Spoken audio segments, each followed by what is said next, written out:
Do you want to do memorable launches first? Memorable launches? Yeah.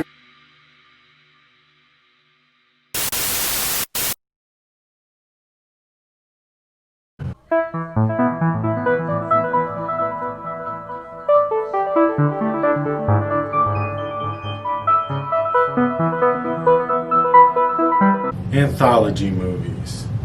For those of you that don't know what an anthology movie is,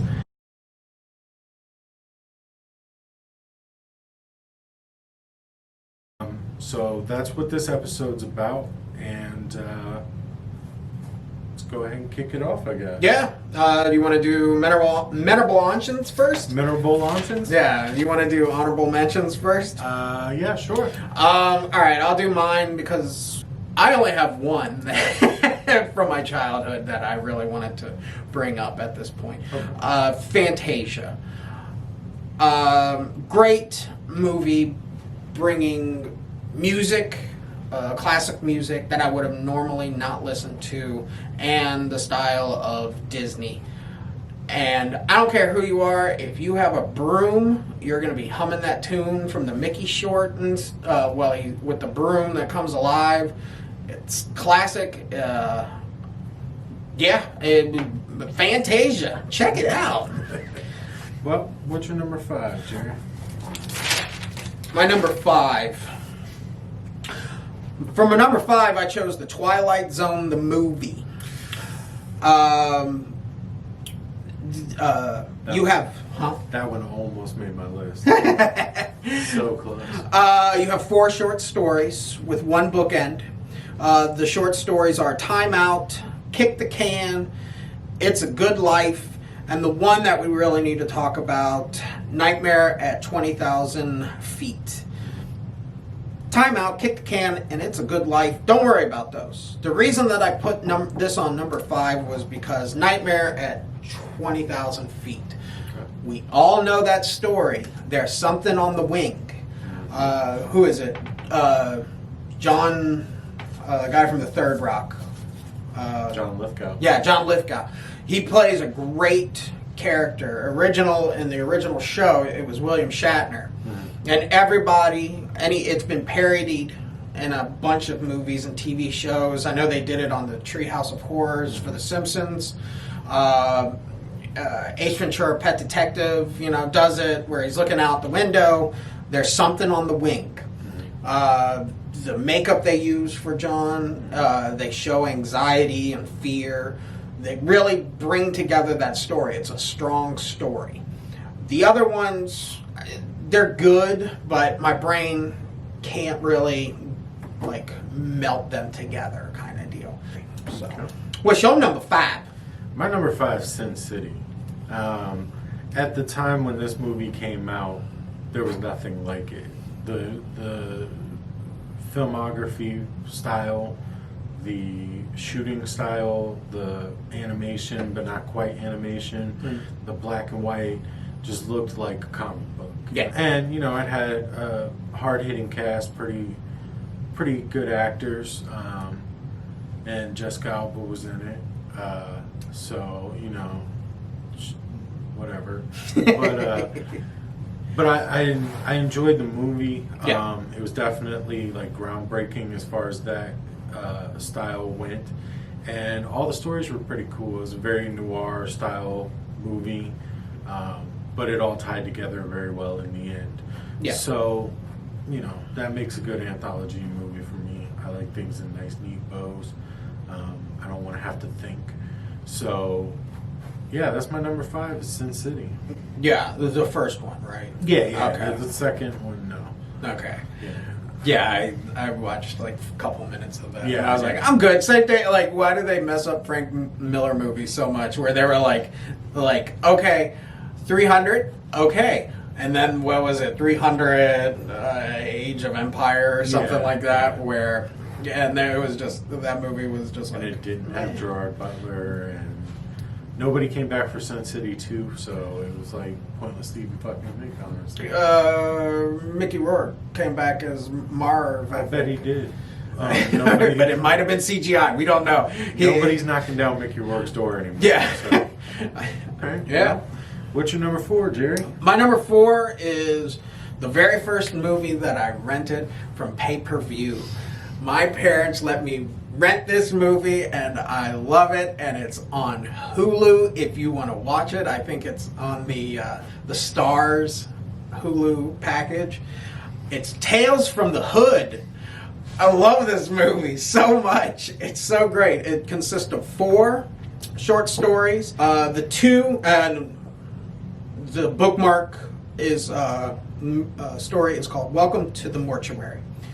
The 2 that you really need, you can skip most of them, even though I say don't, because all of the stories are great. But the 2 that you really need to watch in this that are really great are Boys Do Get Bruises. David Alan Grier in a serious villain role. Good social commentary about, child abuse, and just really creepy monster effect where the little boy keeps telling everybody at school that a monster keeps doing this to him, and the teacher's like, no, it's not, it's probably your parents. And then it turns out it's an actual monster. And then Hardcore Convert, which is basically just gangster rap version of Clockwork Orange. But the main reason, I had a shirt of this when I was a kid. The main reason I really like it is the actor who plays the funeral director. He is just really creepy. He has like the Holy Trinity. Creepy eyes, gap tooth, crazy hair, smokes a cigar, and the cigar smoke goes all around him just to create his own like special effects, I guess. But man, he is great. Like the crypt keeper is like, yeah, that guy's pretty cool. So, have you ever seen Tales from the Hood? Oh yeah, oh yeah. It is great. I mean, even the other Come on stories. HBO all the time. Yeah. Like right before school, I'd just be sitting there flipping and see it and watch it. Yeah. But all the stories are unique. Like Twilight Zone, the movie, those stories are from the original Twilight Zone. Whereas these ones really bring a flavor of their own to the anthology movies. So, Tales from the Hood. Watch it. Everybody, watch it. Yeah. What's your number 4? My number 4 is Traffic. It's a super serious movie. There's no laughs, unless you're laughing at some of the acting. But it's a great movie. Just watch it. Like, it's a great social commentary on injustice, and especially nowadays, that's something that you can look back on and be like, oh yeah, they did this too. It has a mildly star-studded cast, if you count Matt Dillon as mildly star-studded. But anyways, star-studded cast, very serious, very emotional movie. I just gotta say, go watch it. It's worth a watch, and it probably should be a little bit higher on my list, but it's not gonna be. So, yep, that's what I got to say about Traffic. My number 3. I watched that movie I think once, and my eyes glazed over. I need to go back and rewatch it, but yeah, I barely remember it. All of it deals with like being judgmental. Okay. Hey, like I said, I would love to talk more about it, but instead I'm going to talk about my number 3. Do it. My number 3 is Body Bags. This is a star-studded cast of horror. We have John Carpenter, we have Wes Craven, we have Sam Raimi, we have Greg Nicotero, we have Toby Hooper, we have Mark Hamill's in it, the guy from Revenge of the Nerds. Mm-hmm. Okay, so there's 3 stories. The Gas Station, Hair, and I. The one that I really enjoy out of all these is The Gas Station.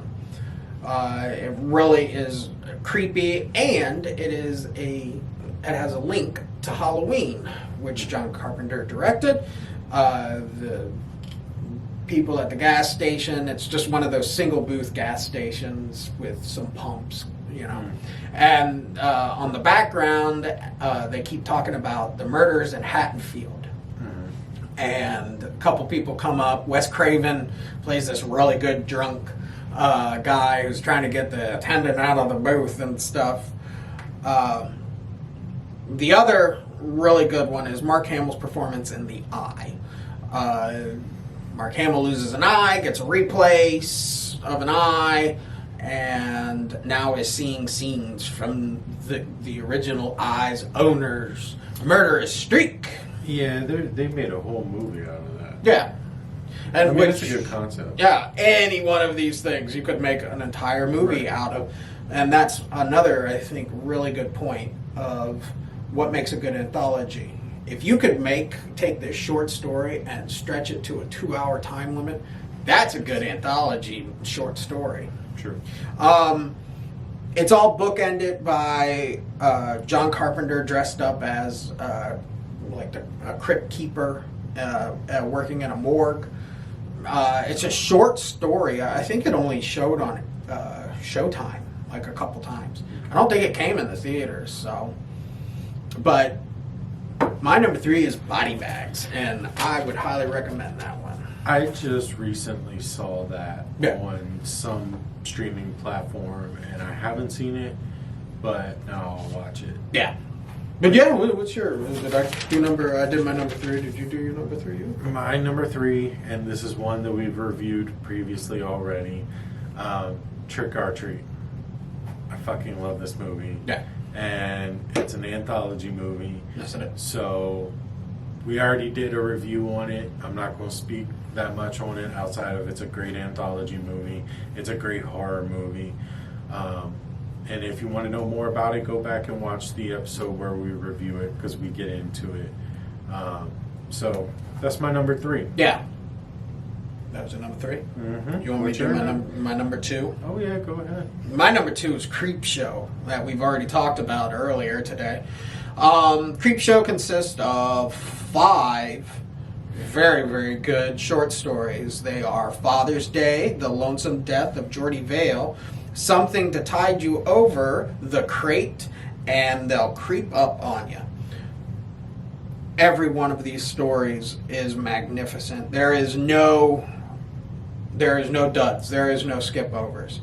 When you get George Romero, Stephen King, and Tom Savini together to decide to make a movie, especially about their love for old EC comics, before Tales from the Crypt, there was Creepshow. Yeah.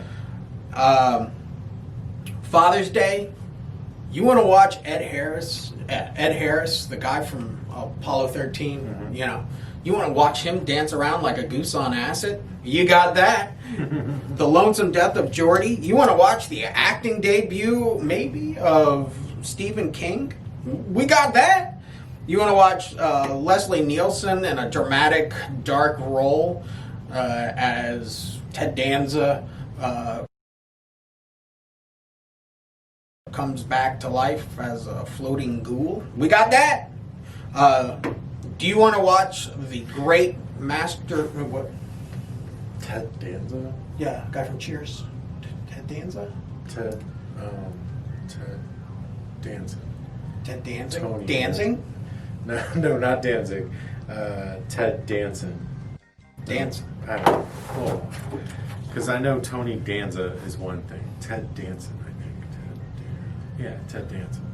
Sometimes you want to go where everybody... The Crate. Great artistic visuals by Tom Savini. Yes.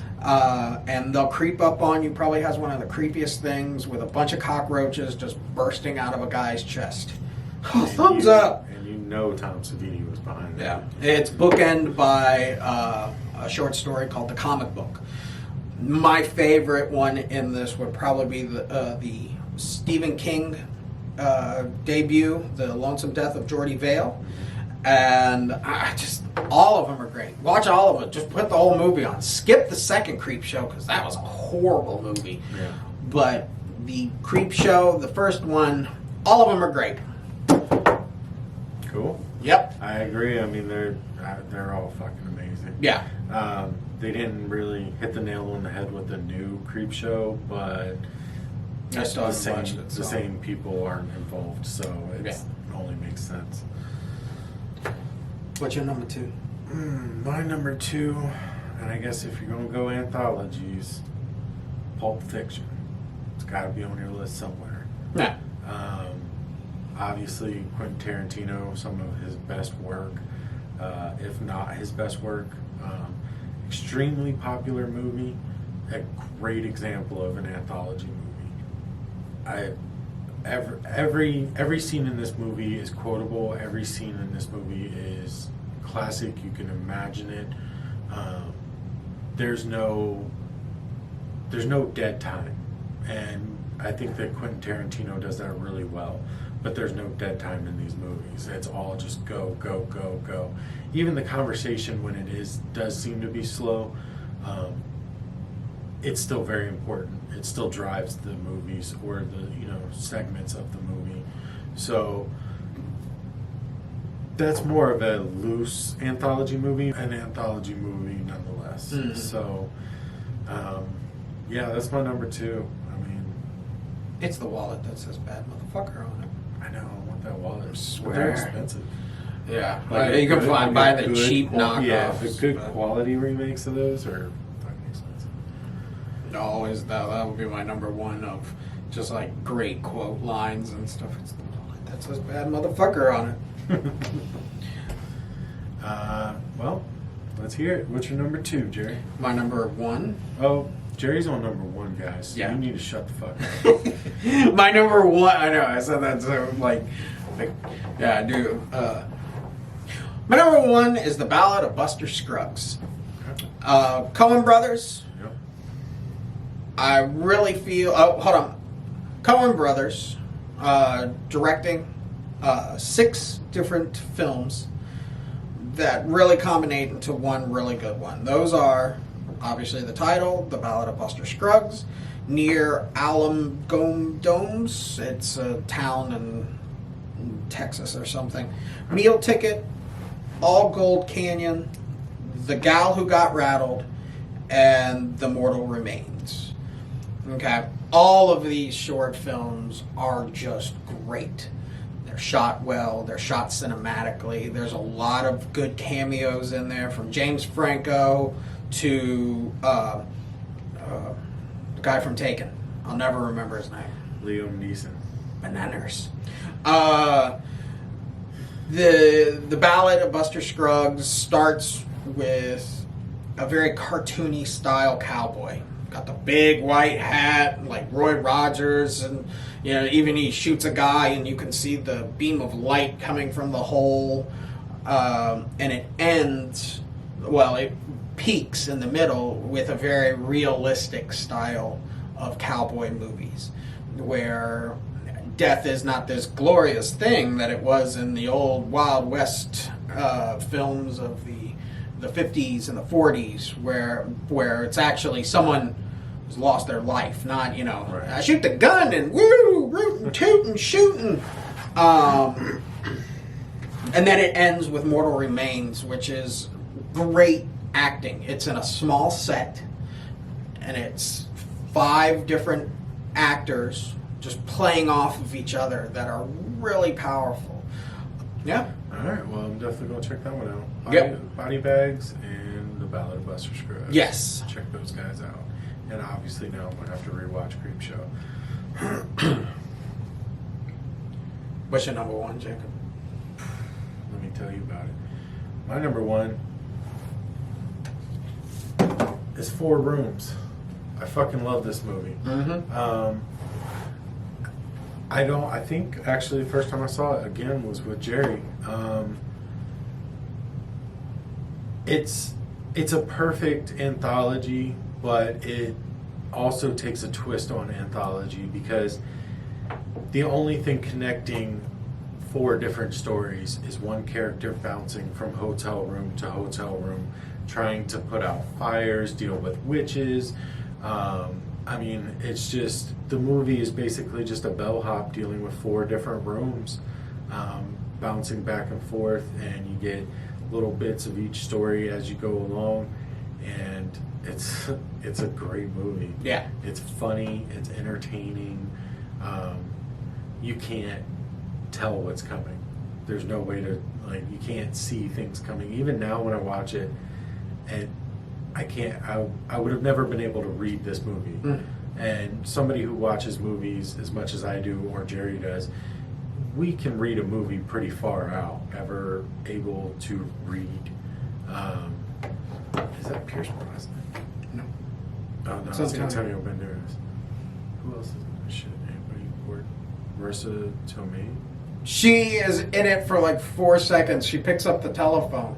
Tim Roth. Tim Roth calls the person that's supposed to be working that night, and Marissa Tomei picks up, and she's like, "Hello," and that's all you see of her. And then Kathy Lee Griffin picks up. It's like, "Okay, this is what you got to do, but stay out of the always answer for the penthouse." But she's on the cover. Yeah, I know, and she doesn't even have blonde hair in the movie.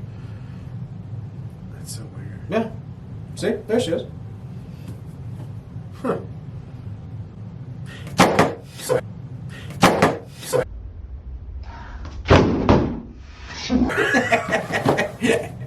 Sorry. I hope you weren't planning on watching that one. But yeah, so I think that's our list of Anthologies, yeah. top 5 anthologies. Go see an anthology movie. Yeah. So we have a new thing on our channel that we're going to start doing. This little guy, if you've been wondering what he's been doing here the whole time, he is... His brain's got a bunch of movies. He's full of movies. Yeah. This is how we're going to start picking them. So we're just going to mix it around and pick one out, and that's the movie you'll see next week. Yep. And you can hear that there is a ton of fucking movies in here. All right. Please be something good. Commando. Arnold Schwarzenegger's Commando. Nice. Fuck yeah. I'm excited for that. This is Jerry's idea, and this is a genius idea. So, next week, look forward to Commando. Anyways, like, subscribe, share, or I'll be seeing you. Bye.